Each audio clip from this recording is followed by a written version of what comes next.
Hello friends, how are you? I am teaching to higher level of mathematics. आज की video lecture में अपन लोग ये देखेंगे कि साइंस और मैथमेटिक्स की जो प्रिपरेशन है वो अच्छे लेवल की कैसे करें। साइंस और मैथमेटिक्स जो है ना, अप्रोक्सीमेटली एक दूसरे से रिलेट करते हैं। कई सारे मैथमेटिशियंस ने ये कहा है कि mathematics is the queen of science, right? तो मैथमेटिक्स को साइंस का साइंस की रानी मानी गई है, राइट?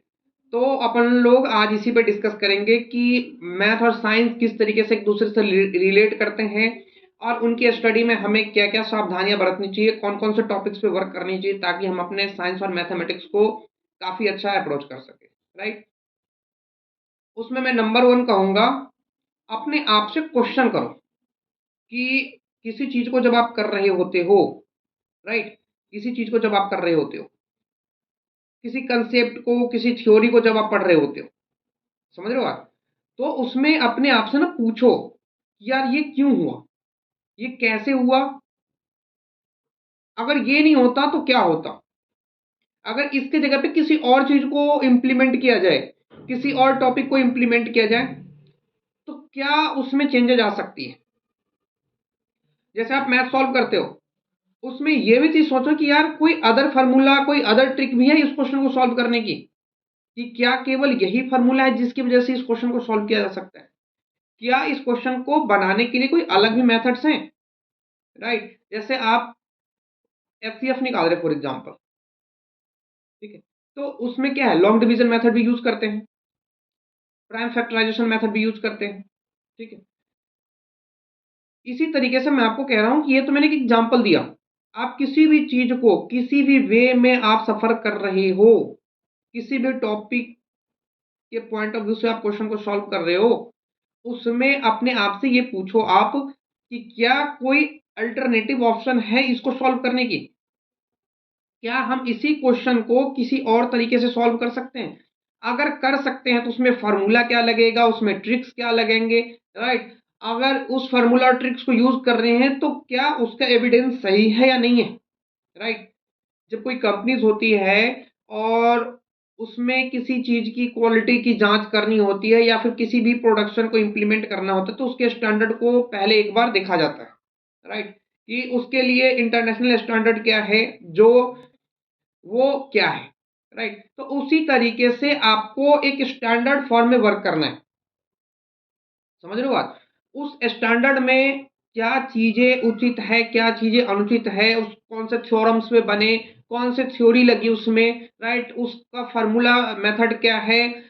हाँ, एक और चीज, डेरिवेशंस पे वर्क करो। जैसे आप फार्मूला को लर्न करते हो तो डेरिवेशंस पे वर्क करो कि फार्मूला का डेरिवेशन क्या है, बिहाइंड दिस फार्मूला क्या हो सकता है, राइट? मतलब इस फार्मूला के पीछे, उस फार्मूला को बनने का मतलब, उस फार्मूला फार्मूला बना कैसे, राइट? जैसे मान लो कहीं पे आप लगा रहे हो A plus B plus C का होल स्क्वायर, राइट? तो आप क्या लगाते हो, A square plus B square plus two A B plus two B C plus two C A, right?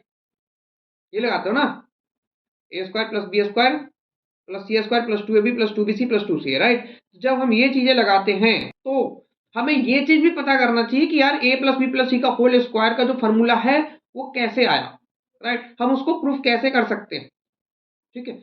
बहुत सारी ऐसी चीजें हैं, जैसे मान लो कोई आप स्ट्रेट लाइन पढ़ रहे हो, कोऑर्डिनेट ज्योमेट्री पढ़ रहे हो, ठीक है, अलजेब्रा पढ़ रहे हो, ट्रिगोनोमेट्री पढ़ रहे हो, ठीक है, तो उसको रियल लाइफ में एज्यूम करने के लिए आप रेडी रहो।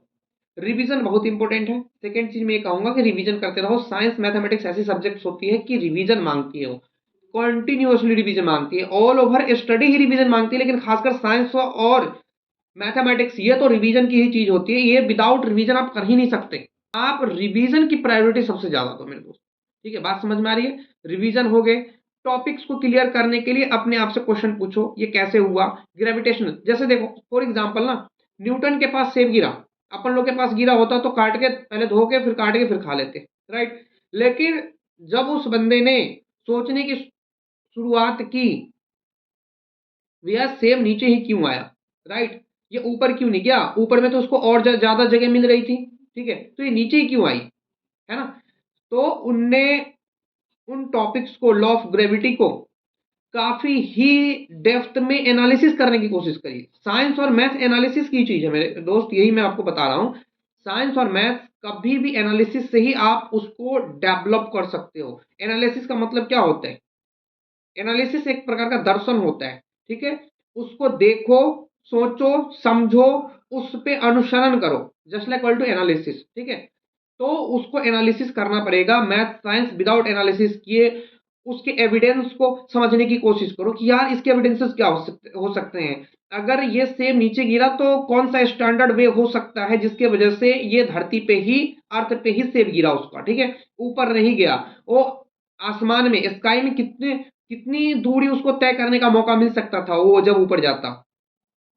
तब जाके उनको पता चला कि ये लॉ लॉ ऑफ ग्रेविटी नाम की भी कोई चीज होती है कि law of gravity, for according gravity ये सेम नीचे गिरी, ठीक है? तो मेरे दोस्त, जब तक अपने आप को इन चीजों में ना सोचने का शुरुआत नहीं करोगे, तो मुझे ऐसा लगता है कि साइंस और मैथ तब तक अपन लोग के लिए डिफिकल्ट बनी ही रहेगी, ठीक है?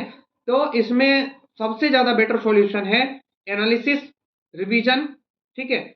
और अपने आप में ये थिंकिंग करना, व्हाट, व्हेन, व्हाई, हाउ, ये सारी चीजें, ठीक है? कि जैसे द्वितीय विश्व युद्ध कब हुआ, किसके साथ हुआ, ठीक है? पहला विश्व युद्ध कब हुआ, किस किस के साथ हुआ, ठीक है? तो ये कोई क्वेश्चन बनता है ना, ठीक है? इसी तरीके से क्यों हुआ, कैसे हुआ, कब हुआ, ठीक है? इसी तरीके से साइंस और मैथमेटिक्स में भी अपने आप से ये क्वेश्चन पूछना पड़ेगा कि ये सिद्धांत, ये लॉ ऑफ ग्रेविटी किसने दी, कब दी, कौन से थॉट में दी, क्या वो वजह बनी तब ये लॉ ऑफ ग्रेविटी आया, ठीक है? अपन लोग को स्कूल में क्या बताया जाता है? कार्टून्स के बारे में। आप जाके देखो, ज्यादातर बच्चों के बुक्स में कार्टून्स के बारे में रहता है, उसको मैचिंग करना रहता है कि उसके लोगो दे दिए जाते हैं और उससे उस कार्टून के नेम को मैच करना होता है। तो अपन लोग को ये क्यों नहीं बताया जाता है कि यार साइंटिस्ट जो थे, कोई मैथमेटिशियन था, कोई साइंटिस्ट थे, तो उनके लिए कुछ बताया जाए, बच्चों को उनके बारे में जानकारियां दी जाए, उनके वजह से उनको रिलेट करके उनका इंटरेस्ट डेवलप किया जाए कि उस मैथमेटिशियन ने ये वाला अप्रोच किया है ना। साइंटिस्ट की जीवनी दे, जैसे मान लो लेखक की जीवनी देते हैं ना, कि उनने ये चीजें लिखे हैं, उनने इस कौन कौन से साहित्य के बारे में लिखा है, गद्य खंड लिखा है, पद खंड लिखा है, क्या लिखा है, नहीं लिखा है, उपन्यास लिखे हैं, नॉवेल्स वगैरह वगैरह। तो उन सब इसी तरीके से मैं चाहता हूं कि अपन लोग को ये भी बताया जाए कि साइंटिस्ट कौन थे, कैसे उनने काम किया।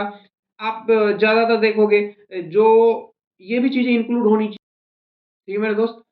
तो एक बढ़िया तरीके से राइट वे में पढ़ने की कोशिश करो, ठीक है? अपन लोग मिलते हैं फिर नेक्स्ट वीडियो में, तब तक के लिए जय हिंद, जय भारत, वंदे मातरम, भारत माता की जय।